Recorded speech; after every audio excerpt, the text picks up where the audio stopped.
नमस्कार दोस्तों हमारी किडनी खून से अतिरिक्त अपशिष्ट पदार्थ और पानी निकालती है और वे ऐसे हार्मोन का स्राव भी करती है जो रक्तचाप यानी कि ब्लड प्रेशर को नियंत्रित करते हैं और शरीर में एसिड और क्षार का संतुलन बनाए रखती है।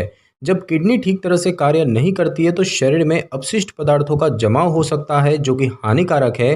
तो डायलिसिस एक ट्रीटमेंट की प्रक्रिया है जिसमें किडनी के सारे कार्य किए जाते हैं, जैसे कि शरीर से अपशिष्ट पदार्थों और अतिरिक्त पानी को निकालना। दोस्तों डायलिसिस जो है ये दो तरह से की जाती है, एक होता है हेमोडायलिसिस और दूसरा होता है पेरिटोनियल डायलिसिस। हेमोडायलिसिस में एवी फिस्टुला से शरीर के बाहर लगे डायलिसिस मशीन में रक्त जो है वो दो सुइयों की मदद से निकाला जाता है, जिसमें रक्त फिल्टर होकर वापस शरीर में चला जाता है। और पेरिटोनियल डायलिसिस में कैथेटर को पेट के अंदर मौजूद पेरिटोनियल स्पेस में डाला जाता है जो कि पेरिटोनियल मेम्ब्रेन से ढका हुआ होता है। और इसके बाद डायलिसिस द्रव को ट्यूब के अंदर डाला जाता है जिसमें निकाले गए रक्त को फिल्टर किया जाता है। डायलिसिस के बाद इस बात का ध्यान रखना होगा कि आप क्या खाते हैं और क्या पीते हैं। एक डायटिशियन द्वारा आपकी डाइट तय की जाएगी। डायलिसिस के बाद कुछ जटिलताएं भी हो सकती है, जैसे कि इन्फेक्शन, वजन बढ़ना, सूजन वगैरह, जिनका ध्यान दवाओं या फिर सर्जरी द्वारा रखा जा सकता है। किडनी जो है ये यूरिनरी सिस्टम का सबसे महत्वपूर्ण भाग है। प्रत्येक व्यक्ति के शरीर में दो किडनी होती है जो कि कमर के विपरीत हिस्सों और छाती के नीचे मौजूद होती है। यूरिनरी सिस्टम में अन्य जरूरी भाग यूरेटर होते हैं जो कि संख्या में दो होते हैं और किडनी को यूरिनरी ब्लैडर से जोड़ते हैं जहां पर शरीर का सारा यूरिन संचित होता है। स्वस्थ किडनी शरीर से सारे अपशिष्ट पदार्थ को फिल्टर करती है और अतिरिक्त पानी को निकालकर यूरिन बनाती है। साथ ही किडनी कुछ जरूरी हार्मोन भी बनाती है, जैसे कि एरिथ्रोपोइटिन, कैल्सिट्रायल और रेनिन, जो कि ब्लड प्रेशर, हड्डियों को मजबूत बनाने के लिए कैल्शियम का अवशोषण और लाल रक्त कोशिकाओं के निर्माण को नियंत्रित करते हैं। तो जब आपकी किडनी कुछ कारणों से ठीक तरह से कार्य नहीं कर पाती है तो इससे शरीर में अपशिष्ट पदार्थ और अत्यधिक पानी जमा हो सकता है। और ऐसे मामलों में डायलिसिस किया जाता है जब व्यक्ति के शरीर में अत्यधिक पानी, अपशिष्ट या विषाक्त पदार्थ जमा हो जाते हैं और उन्हें रक्त से निकालना पड़ता है। दोस्तों सबसे पहले तो हम यही जानेंगे कि डायलिसिस क्यों किया जाता है। तो दोस्तों किडनी जो है ये यूरिन के रूप में शरीर के अतिरिक्त फिल्टर हुए पानी को निकालती है। ये नमक और खनिजों को संतुलित करने में भी मदद करते हैं, जैसे कि कैल्शियम, फास्फोरस, सोडियम और पोटेशियम। जब किडनी ठीक तरह से कार्य नहीं कर पाती है, जो कि किडनी फेलियर या फिर किसी अन्य किडनी रोग की स्थिति में हो सकता है, तो शरीर में अपशिष्ट पदार्थ और पानी जमा होने लगता है और इस समय पर डायलिसिस की ज़रूरत पड़ती है, जिसे कि रीनल रिप्लेसमेंट थेरेपी भी कहते हैं।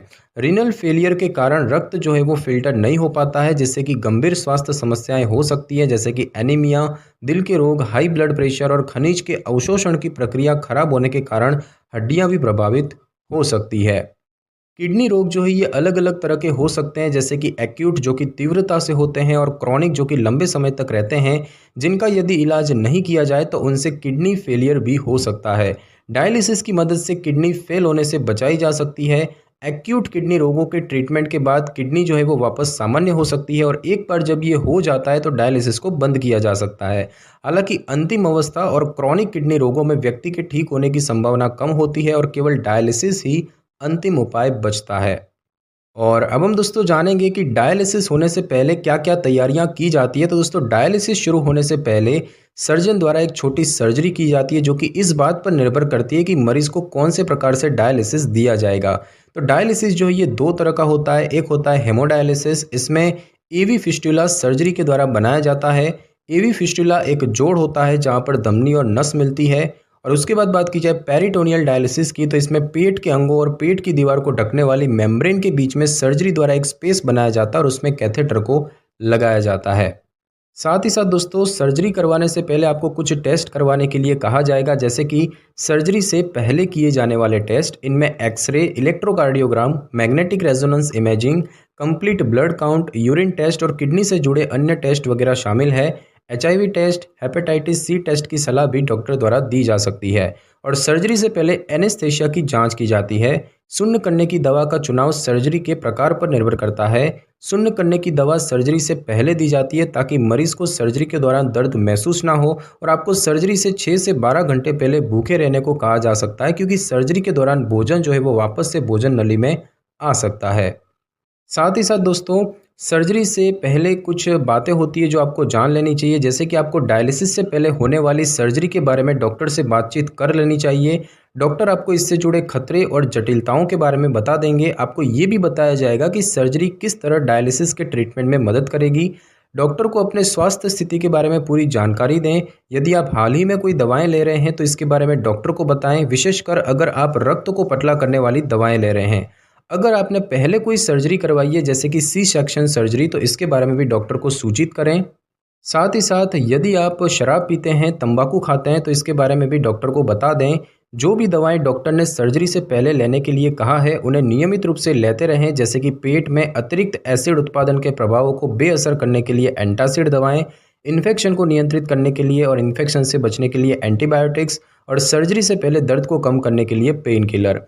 आपको अस्पताल में एक विशेष गाउन जैसी ड्रेस पहनने को कहा जाएगा। सर्जरी के दौरान आपको एक चादर से ढका जाएगा और केवल वही भाग खुला होगा जहां पर सर्जरी होनी है। सर्जरी के दिन आप अपने किसी परिवारजन या मित्र को अस्पताल लेकर आएं। आपको मानसिक और शारीरिक रूप से तनाव मुक्त रहने की सलाह दी जाएगी और आप सर्जरी से पहले शराब न पिए और ना ही धूम्रपान या तंबाकू का सेवन करें, क्योंकि इनसे सर्जरी के सफल होने की संभावना कम हो जाएगी। और अब हम दोस्तों जानेंगे कि डायलिसिस कैसे किया जाता है। तो दोस्तों डायलिसिस के प्रकारों के अनुसार उन्हें करने के तरीके भी अलग अलग हो सकते हैं। जैसे कि सबसे पहले बात की जाए हेमोडायलिसिस की, तो ये एक प्रक्रिया है जिसमें रक्त को फिल्टर करके उसमें से अपशिष्ट पदार्थों और अतिरिक्त पानी को निकाल दिया जाता है। इसकी प्रक्रिया की बात करें तो इस ट्रीटमेंट में रक्त को शरीर से बाहर एक फिल्टर में निकाला जाता है जिसे कि हम डायलाइजर कहते हैं। ट्रीटमेंट शुरू करने से पहले नर्स जो है वो 2 सुइयों को आपकी बाह में से एवी फिस्टुला में लगाती है। ये वो जोड़ होता है जहां पर धमनी और नस जुड़ी हुई होती है और ये एक सर्जन द्वारा सर्जरी से पहले मरीज के शरीर में बना दिया जाता है। उसके बाद दोस्तों इस भाग को नंबिंग क्रीम या सुन्न करने वाले स्प्रे से सुन्न कर दिया जाता है और एक सुई धमनी में लगाई जाती है जहां से धमनी का रक्त बाहर निकलता है, और दूसरी सुई एक नस में लगाई जाती है जहां से फिल्टर हुआ रक्त शरीर में जाता है। दोनों ही नसें एक ट्यूब से जुड़ी होती है जो कि लंबी और पतली होती है। ये रक्त को शरीर के बाहर लगी हुई डायलिसिस मशीन तक ले जाती है और ये डायलिसिस की मशीन इसके बाद रक्त को फिल्टर में भेजकर इसे साफ करती है। डायलिसिस की मशीन में पतले फाइबर लगे होते हैं जो रक्त से अतिरिक्त पानी और अपशिष्ट पदार्थ को निकाल देते हैं। फिल्टर में डायलाइजिंग सॉल्यूशन भी होता है। अपशिष्ट पदार्थ डायलाइजिंग सॉल्यूशन में जाते हैं और जिस धारा से रक्त ट्यूब में आ रहा होता है उसकी विपरीत धारा में रक्त को भेजता है। साथ ही साथ दोस्तों डायलिसिस मशीन में ब्लड प्रेशर को मापने के लिए मॉनिटर भी होते हैं और ये मॉनिटर ट्यूब में आ रहे रक्त के प्रवाह के दबाव की जांच करते हैं। ये प्रक्रिया पूरी तरह दर्द रहित है, लेकिन इस दौरान आपको बीमार महसूस हो सकता है या फिर आपको मतली हो सकती है। रक्त के घटकों में बार बार बदलाव होने के कारण आपको मांसपेशियों में ऐंठन हो सकती है और जब डॉक्टर या नर्सों की मदद से आप एवी फिस्टुला में सुई लगाना सीख जाते हैं तो ये प्रक्रिया घर पर भी की जा सकती है। कुछ डायलिसिस की मशीनें घर पर प्रयोग के लिए भी बाजार में मौजूद हैं और इससे आपको घर पर आसानी से डायलिसिस करने में मदद मिलती है। ज़्यादातर जिन लोगों को हफ्ते में 3 बार तक डायलिसिस करना पड़ता है उनके लिए ये काफ़ी फ़ायदेमंद हो सकती है।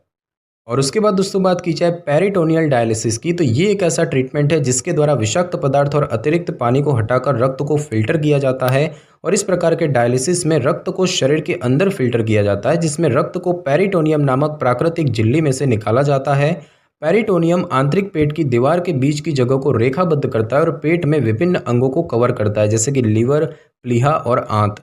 पेरिटोनियम में रक्त का प्रवाह बहुत अधिक होता है और पेरिटोनियल डायलिसिस 2 तरह का होता है। एक होता है कंटिन्यूअस एम्बुलेटरी पेरिटोनियल डायलिसिस जिसे कि हम CAPD कहते हैं और दूसरा होता है ऑटोमेटेड पेरिटोनियल डायलिसिस यानी कि APD।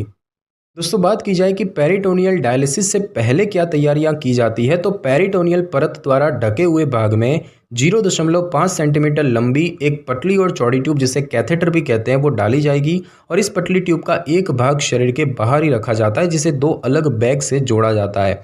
एक बैग में वो विशेष द्रव होता है जिसे ट्यूब में पुश करके डाला जाता है और रक्त में मौजूद अपशिष्ट पदार्थ इससे निकलकर विशेष द्रव में आ जाते हैं। द्रव को अंदर डालने और वापस लेने की इस प्रक्रिया को एक्सचेंज कहा जाता है और हर बार प्रक्रिया के बाद नए बैग की ज़रूरत होती है। उसके बाद दोस्तों बात की जाए कंटिन्यूअस एम्बुलेटरी पेरिटोनियल डायलिसिस की, तो इस पेरिटोनियल डायलिसिस में रक्त को दिन में कम से कम 4 बार फिल्टर किया जाता है और इस पूरी प्रक्रिया में 30 मिनट का समय लगता है और एक बार ट्रेनिंग मिलने के बाद आप ये खुद भी कर सकते हैं। हर एक्सचेंज प्रक्रिया के बाद आप रोज़ाना की प्रक्रिया पर लौट सकते हैं और अपनी सामान्य गतिविधियां कर सकते हैं।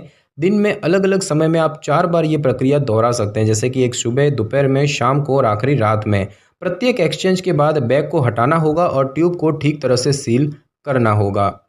उसके बाद दोस्तों बात की जाए ऑटोमेटेड पेरिटोनियल डायलिसिस की, तो इस पेरिटोनियल डायलिसिस में रक्त को तब फिल्टर किया जाता है जब आप सो रहे होते हैं और इसमें लगभग 8 से 10 घंटे का समय लगता है। पेरिटोनियल स्पेस में लगाई गई पतली ट्यूब को एक मशीन से जोड़ा जाता है और जब आप सो रहे होते हो तो कई सारे एक्सचेंज रात में होते हैं, आमतौर पर 3 से 5, और डायलेट के रूप में जाना जाने वाला एक द्रव अंदर रखा जाता है जहां पर अपशिष्ट पदार्थ निकलते जाते हैं और इसके बाद ये द्रव शरीर से बाहर निकाल दिया जाता है। दोस्तों अस्पताल के ऊपर निर्भर करते हुए डायलिसिस की फीस 30,000 रुपये तक हो सकती है और कुछ अस्पताल ये घर पर भी कर देते हैं जिसका खर्चा कम आता है, जो 20,000 प्रति माह तक हो सकता है। और अब हम दोस्तों जानेंगे कि डायलिसिस के बाद आप देखभाल कैसे करें। तो दोस्तों डायलिसिस के बाद सबसे अहम है अपनी डाइट का ध्यान रखना। ये बेहद ज़रूरी है कि आपको पता हो कि आपको क्या और कितनी मात्रा में खाना पीना है। डाइट इस बात पर निर्भर करती है कि आपको किस तरह का ट्रीटमेंट दिया जा रहा है। आपके डाइटिशियन बताएंगे कि आपको किस मात्रा में कौन से प्रकार के पोषक तत्व कब लेने हैं। एक अच्छा और संतुलित आहार उन सभी पोषक तत्वों की पूर्ति कर सकता है जो ट्रीटमेंट के दौरान शरीर से निकल गए हैं। हालांकि आपको बहुत सारे पोषक तत्व भी नहीं लेने हैं और ऐसा इसीलिए क्योंकि बहुत सारे पोषक तत्व शरीर में इकट्ठे हो जाएंगे क्योंकि किडनी जो है वो ठीक तरह से कार्य नहीं कर रही है। पानी की मात्रा का भी ध्यान रखना होगा। शरीर में अतिरिक्त पानी का जमाव हो सकता है जिसके कारण आपको हाई ब्लड प्रेशर, सूजन जैसी समस्याएं हो सकती है। आहार में नमक की मात्रा पर भी नियंत्रण रखा जाना चाहिए और ऐसे भोज्य पदार्थ जिनमें खनिज, पोटेशियम, फास्फोरस ज़्यादा है जैसे कि मछली, फली, मांस और डेयरी पदार्थ जैसे कि दूध और दही, उनको आहार में शामिल नहीं करना है। और अब हम दोस्तों जानेंगे कि डायलिसिस से क्या क्या जटिलताएं या क्या क्या समस्याएं हो सकती है। तो दोस्तों बात की जाए कि हेमोडायलिसिस से क्या क्या जटिलताएं हो सकती है, तो उसमें है इन्फेक्शन, मांसपेशियों में ऐंठन, लो ब्लड प्रेशर, द्रव का अत्यधिक बढ़ जाना, हाइपरकैलेमिया यानी कि पोटेशियम की रक्त में अत्यधिक मात्रा, डायलाइजर की प्रतिक्रिया होनी, त्वचा में खुजली, सोने में तकलीफ होना, चिंता और मुंह में सूखापन। इन खतरों के बारे में आप डॉक्टर से ट्रीटमेंट और मैनेजमेंट से पहले बातचीत कर लें। और दोस्तों बात की जाए कि पेरिटोनियल डायलिसिस के क्या क्या खतरे या क्या क्या जटिलताएं हो सकती है, तो उसमें हो सकता है दोस्तों पेरिटोनाइटिस, इसे पेरिटोनियम की सूजन कहा जाता है और पेरिटोनियम पेट की दीवार को कहा जाता है। पेरिटोनियल डायलिसिस के दौरान प्रयोग में लाए जा रहे उपकरणों के साफ और कीटाणु रहित न होने के कारण भी पेरिटोनाइटिस हो सकता है और इसे एंटीबायोटिक्स और एंटी इन्फ्लेमेटरी दवाओं से ठीक किया जा सकता है। इसके अलावा दोस्तों दूसरी कुछ जटिलताओं की बात करें जो पेरिटोनियल डायलिसिस से हो सकती है, तो उसमें है वजन बढ़ना, जिस जगह से द्रव बाहर आ रहा है वहां पर इन्फेक्शन होना, कैथेटर का ठीक तरह से न लग पाना, इंट्रा एब्डोमिनल एडेशन होना यानी कि पेट की आंतरिक दीवार और पेट के अंगों को ढकने वाली परत पर स्कार टिश्यू बनना, और साथ ही साथ ट्यूब में द्रव के लंबे समय तक होने के कारण पेट में अत्यधिक गांठों का बन जाना जिसके कारण पेट की मांसपेशियां खींच सकती हैं। तो दोस्तों आज की इस वीडियो में बस इतना ही। अगर आपको मेरी ये वीडियो और जानकारी अच्छी लगी हो तो वीडियो को लाइक और शेयर कर दीजिए और कमेंट करना बिल्कुल भी ना भूलें। और अगर आप हमारी चैनल पर नए हैं तो चैनल को कर लें सब्सक्राइब और बेल आइकन के बटन को जरूर क्लिक कर लें ताकि मेरी नई वीडियो की नोटिफिकेशन सबसे पहले आपको मिल सके। Thanks for your time.